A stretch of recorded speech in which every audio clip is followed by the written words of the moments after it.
Where does a phenomenon begin? I'm proud to take the Ice Bucket Challenge. Ice Bucket Challenge for ALS. How does a movement start? This starts with one challenge. I am doing this in honor of Pete Frates. Pete Frates. With one name. Frates is swinging the bat today with an awful lot of confidence. As a hard-charging outfielder, Pete Frates was the team captain at Boston College in 2007. That's a grand slam home run for Peter Frates. A lifelong Red Sox fan, his finest moment in baseball came in one at-bat on his favorite field. Playing at Fenway is just, a dream come true for any kid growing up around here. I went 4-4, hit a home run at Fenway. 4 years after graduating, Frates was playing in a men's league in Boston in 2011 when he sensed something was wrong with his body.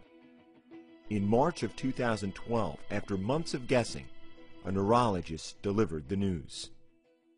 And he looked straight at Pete and he said, "Honestly, I don't know how to tell a 27-year-old this. Pete, I believe you have ALS." I just started screaming, "Oh my God, my son's going to die." I've always kind of been a positive guy. For me, it was, okay, here's what we're dealing with, let's go to work. Pete made a choice. He would attack the disease. He would make a difference. He would make his fight matter. In March 2013, he earned an audience with the Food and Drug Administration in Washington with a simple goal: more attention and more action. I ask of you, let's speed up the process. Let's work together. And let's get this disease a thing of the past. Thank you.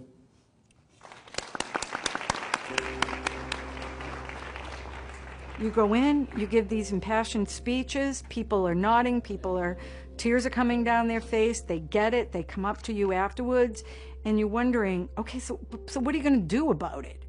What is the action item? What is the goal? Some goals are more personal than others. On June 1st, 2013, Pete married Julie, who he'd met 8 months before he was diagnosed. Mr. and Mrs. Peter Frates.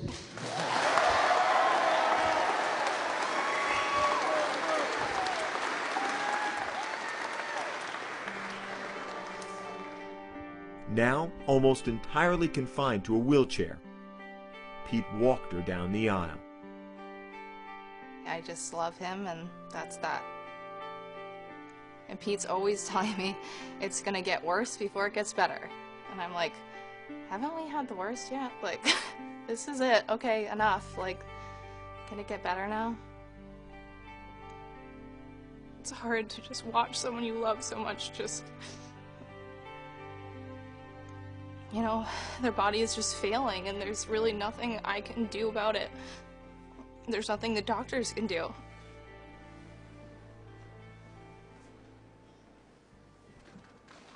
2.5 years after the diagnosis, Pete requires a full-time nurse for most daily activities. He uses a feeding tube to eat.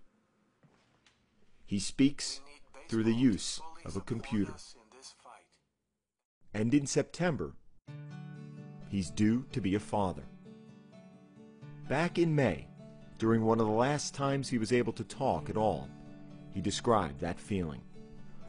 I can't imagine how happy I'm gonna be with my own little baby. So, how did one man with one fight become the center of a social movement? Last month, one of Pete's friends introduced him to the Ice Bucket Challenge, where people are asked to dump a bucket of ice water over their heads and post the moment on social media. The point? To raise awareness and funds for a given charity. Pete couldn't do it himself, but he could ask others to do it for his charity and his cause, ALS. And this is all to raise awareness for ALS and Pete Frates. Suddenly, athletes all over Boston were doing it. To support ALS and my friend Pete Frates. Then, athletes across the country. Hi, I'm Sidney Crosby, and I accept Ice Bucket Challenge in support of all those with ALS, especially Pete Frates. Then, teams. All right, JT here. Celebrities. Over the head. Families. Everybody.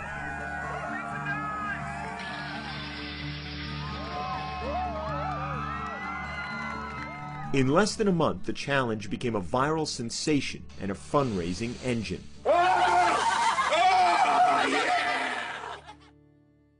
The irony is that while Pete Frates challenged so many others, he never took the challenge himself. So, August 14th, in the perfect place, on a perfect day, the outfield at Fenway, Pete Frates did what he's asked so many others to do. You ready for this?